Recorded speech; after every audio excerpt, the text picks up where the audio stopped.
Fifth class. Now open your social studies book. कल मैंने आपको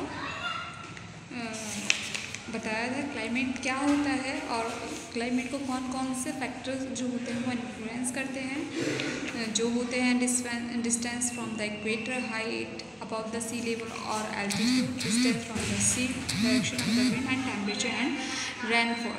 आज हम बताएंगे कि आपको कि क्लाइमेट के जोन कितने होते हैं। Our Earth is divided into three main climate zones depend on the temperature, also known as heat zone and or temperature zone। तो हमारे पृथ्वी को तीन मेन जोन में डिवाइड किया गया है, जिसको हम टेम्परेचर जोन या हीट जोन भी कहते हैं। जैसे कि इस तरीके का ये पूरा हीट जोन है या टेम्परेचर जोन है ना, जहाँ पर जिस प्रकार का टेम्परेचर होता है उसको जिस प्रकार से हीट मिलती है उसको उस प्रकार से उस टाइप से उसको डिवाइड कर दिया गया है, जो टॉरिड जोन, टेम्परेट जोन और प्रेजेंट जोन जिससे जानते हैं।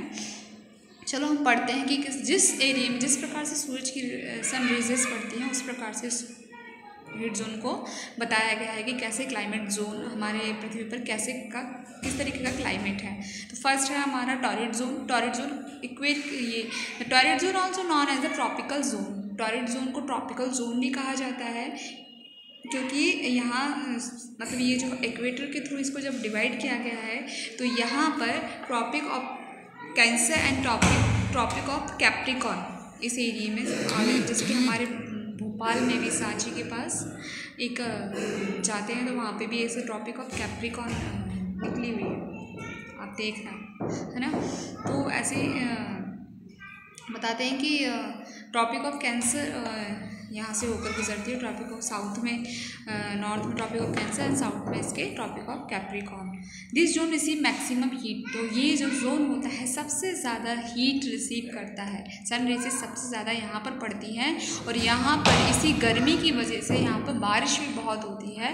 तो जो यहाँ पर जो घने घने जंगल जो होते हैं वो इसी जोन में पाए जाते हैं ना। तो ट्रॉपिक ऑफ बताया ना, डिसाइडियस फॉरेस्ट, ट्रॉपिकल फॉरेस्ट, ये इसी जोन में पाए जाते हैं। और इसीलिए यहाँ का जो टेम्परेचर की वजह से यहाँ का जो वेदर होता है, मौसम होता है, क्लाइमेट होता है हॉट और ह्यूमिड, मतलब गर्म और नमी भरा होता है। इसको हम ट्रॉपिकल क्लाइमेट भी कहते हैं। सेकंड है हमारा temperate zone. As you can see in the picture, जैसे कि आप देख सकते हैं कि ट्रॉपिक जोन को भी दो भागों में, जैसे टॉरिड जोन को यहाँ से इक्वेटर के थ्रू ये डिवाइड हुआ तो ये सेम जगह पर है तो इसलिए एक सही है। लेकिन फिर यहाँ पर जब सन की रेसेस स्लाइटली पड़ती हैं, तिरछी होकर गुजरती हैं, तो इसको दो भागों में, यहाँ से north pole and south pole, northern temperate zone and southern temperate zone में यहाँ पे आ गया है। ये देखिए यहाँ पर, तो ये यहाँ का जो मौसम होता है, यहाँ पर ट्रॉपिक ऑफ कैंसर, यहाँ पे भी ट्रॉपिक ऑफ कैंसर नॉर्थ में इसके, क्योंकि ये टॉरिड जोन के ऊपर है ना, और ये नॉर्थ में, टॉरिड जोन के नीचे साउथ में है ना, यहाँ से भी है ना।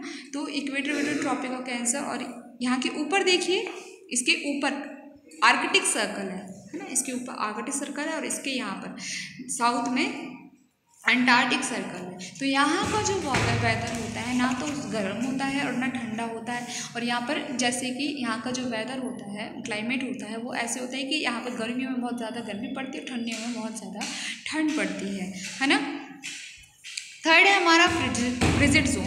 Frigid zone is light beyond the Arctic circle in the north and Antarctic circle in the south. देख सकते हैं आप, जैसे कि यहाँ पर जैसे हमने बताया था, ये पोलर जोन है, इसको फ्रिजिड जोन भी कहा जाता है। ये जो पोलर जोन है इसको हम फ्रिजिड जोन भी कहते हैं। तो southern frigid zone and northern frigid zone ऐसे भी हम कहते हैं। तो यहाँ के पर जो सन की रेजेस है बहुत कम पड़ती है ना। तो एक्सटेंड बिटवीन, और जैसे हमने बताया कि यहाँ के साउथ में आर्कटिक सर्कल एंड नॉर्थ में आर्कटिक सर्कल एंड साउथ में इसके अंटार्कटिक सर्कल है। This zone experience extremely cold temperature. यहाँ का जो टेम्परेचर होता है वो साल भर बहुत ठंडा होता है और यहाँ पर कुछ जगहों पर 6 महीने दिन और 6 महीने रात होती है, जिसमें एग्जाम्पल नॉर्वे और ग्रीनलैंड इसके 2 एग्जाम्पल एग्जाम्पल हैं। यहाँ पर रात दिन में भी यहाँ पर सूरज निकलता है, जिसको हम मिडनाइट सन कहते हैं। देखिए यहाँ पे ये रात हो रही है, यहाँ पर 6 महीने की जो रात होती है वहाँ पे भी सूरज निकल रहा है, और यहाँ पे मतलब 6 महीने दिन और 6 महीने यहाँ पर रात होती है। क्लाइमेट चेंज कैसे होता है? The climate of the earth is undergoing and gradual change mainly due to global warming. जैसे कि ग्लोबल वार्मिंग आप सभी को पता है कि हमारे यहाँ पर बढ़ती जा रही है। किस वजह से?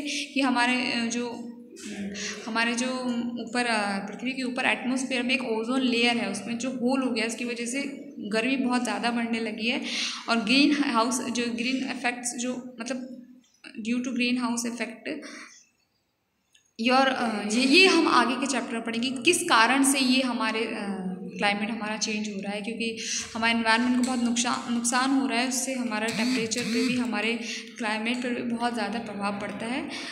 आई होप बच्चों आपको ये चैप्टर अच्छे से समझ में आ गया होगा। इसकी एक्सरसाइज मैंने आपको सेंड कर दूँगी। तब तक के लिए टेक केयर, गुड बाय।